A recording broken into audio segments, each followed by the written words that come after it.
Unscripted with Mathawe Matsapola, we aim to inspire, educate, motivate while we entertain. Stay tuned. Welcome to another episode of Unscripted with Mathawe Matsapola. Today we have a very special guest, the Deputy Minister in the Presidency, Mr. Buti Manamela. Welcome, sir. How are you? Good, thanks. How are you? Great, and thank you for having me. Let's talk about the National Development Plan. How far are you with the implementation of the plan? Look, I mean, we are as far as we want to be with the implementation of the plan. And I think what we've done in the last few weeks was to relaunch the brand. A lot of people think that it's some thick document that's lying there gathering dust when it's actually in action. So what happens is, since 2014, so government develops what we call the medium-term strategy framework, which is a 5-year plan of the overall plan. Which is linked to the current administration. So President Zuma says I'm elected for 5 years, so this is my plan for 5 years, so which is the medium-term strategy framework.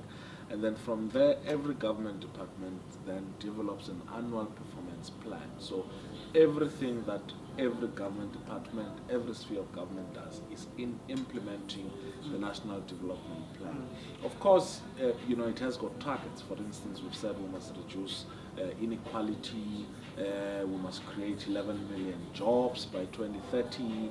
All of those, we have not really made, strides, but there are things which, we think as government we have made a lot of progress. For instance, in terms of fighting HIV, the scourge of HIV/AIDS, in terms of, dealing with people, the issue of social security net, issues of around access to education, skills development, and all of that. So we've made progress in relation to that, but mainly on economic issues, we are still lagging behind. And that's why the President introduced what he calls the 9-point plan, whose intention is to consolidate government's focus in implementing the national plan.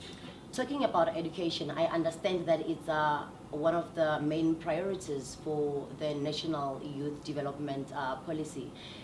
Recently, we've seen the uproar of students saying fees must fall. They've damaged some of the property at the universities. Do you believe in fees must fall, or do you have an allowance for fees to fall in your policy? Look, the National Youth Policy is actually the first government policy that says that government should work towards access to free education, particularly higher education. That's the first thing. And part of the things that we've been doing as the DPME is in the implementation of the National Youth Policy is to say to particularly higher education and basic education, how are we going to be achieving that goal. We know that compared to 1994, we're spending 1,000% times more than we're spending on higher education. But that's still not enough. What is ideal for government is a day where we see particularly students from poor backgrounds having access to public higher education for free. I think that's the objective which government is working towards. The commission that the President has appointed is working towards, and we hope that when it reports, as soon as it should, we will have practical measures on how free education. Personally, do you think it's doable? I think it's doable. It's not even whether I personally believe so or not. I think that South Africa can provide quality public free education for the poor, and as undertaken by the ANC, the ruling party, for undergraduates. I think it's a question of reprioritization. We need to know that if we provide free quality public higher education, we might not continue providing free housing, for instance, or certain things such as your grants will have to stop. So it's all about give and take, in terms of. So some things might fall if free education happens. But what I must also want to say to students out there is, yes, fees must fall, but universities must remain standing, because what we're seeing now is universities are falling, universities are being burnt down, libraries are being shut down. Our future is going down into ashes, and all in the name of our future. It's a serious contradiction. It is not the first time that the call for free education has been made, and universities are still remaining still. So let's protect that property even for our future generations.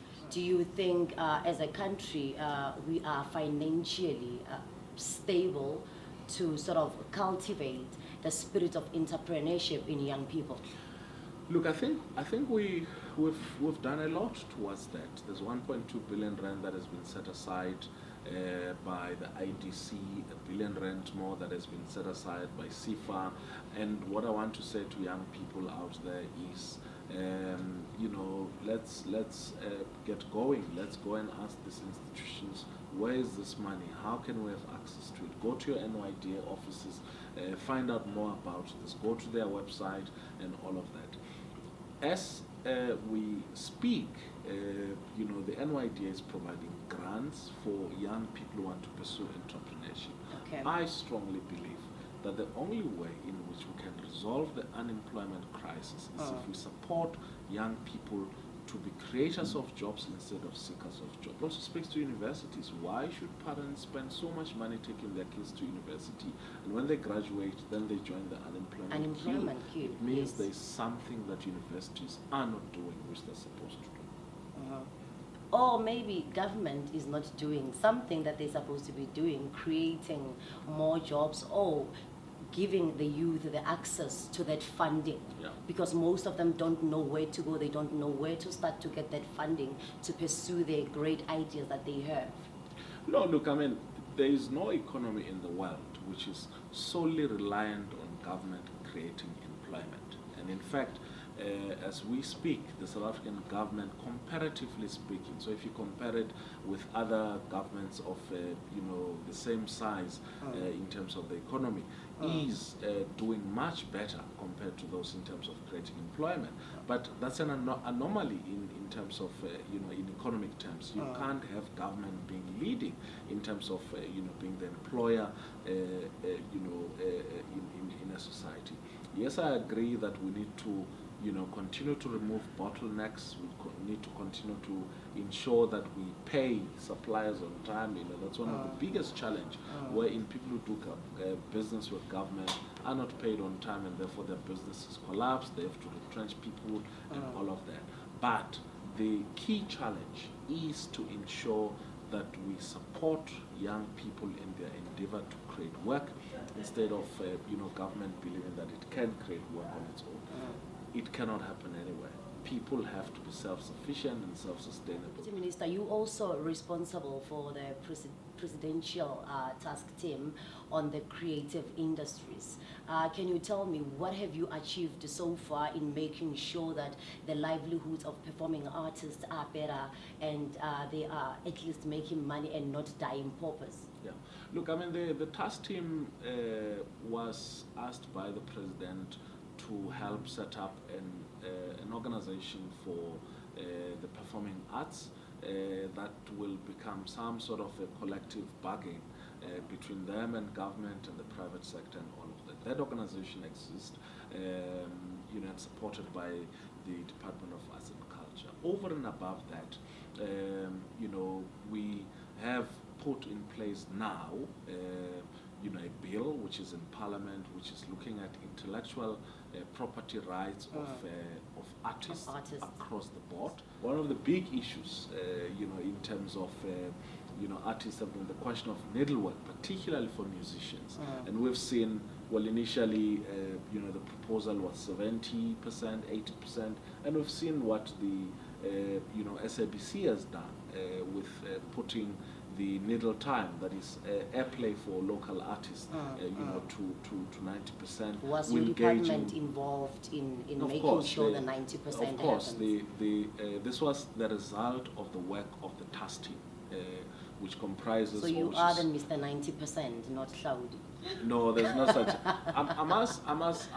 you see, I think it's important that we emphasize the fact that it is not individuals' efforts that has resulted into this. The task team involves deputy ministers of trade and industry, arts and culture, communications, and various other deputy ministers who serve by invitation, working together with people in the sector and ensuring that the well-being of artists are secured. So if I go, or if Claudia, the SABC goes, it is important that we underline the fact that local play, 90% local play will remain. It is something that we as South Africans need to safeguard, but also we need to support. It is us who listen, to the local music. It is our own artists who are going to benefit from this, and I think it's important that we protect, that decision and uphold it. Talking about music and talking about artists, what's your favorite song? Hey, I've got a lot. For me, it must be number one. Yeah. Look, I mean, you either have good music or bad music. So I can listen to jazz, I can listen to kwaito, So I think the one song that has been keeping me off my couch has been Go-To by Questa.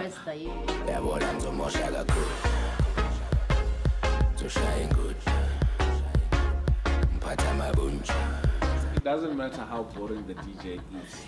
You have to forgive the DJ if they play that song. And your favorite TV show?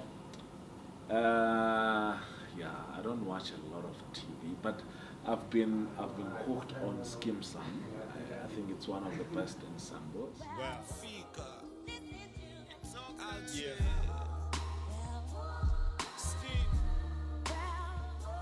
I think it's more because it speaks to young people. It's about the challenges that young people face on a daily basis, be it their careers, be it the challenges they face in school, parenting. It's a combination of things. It seems young people, the youth, are very close to your heart. Look, I mean, the big projects is taking school shoes to schools, which I think is also a coincidence, because the big objective there is essentially career guidance and also motivation to speak to young people about where they want to get to and what are the things that are available out there to help them to where they want to get to. But the one program and campaign that I'm very passionate about is the provision of sanitary towels to young girls. I mean, if you look at the Sustainable Developmental Goals and how that compares with the issue of sanitary towels, almost all of those goals set by the United Nations touches on the issue of access to sanitary towels. Access to education, if you don't have, you're not going to be able to go to school. Otherwise, some girls in rural areas are using very unhygienic means. You'd be lucky if you're using a towel. That affects your reproductive, health care.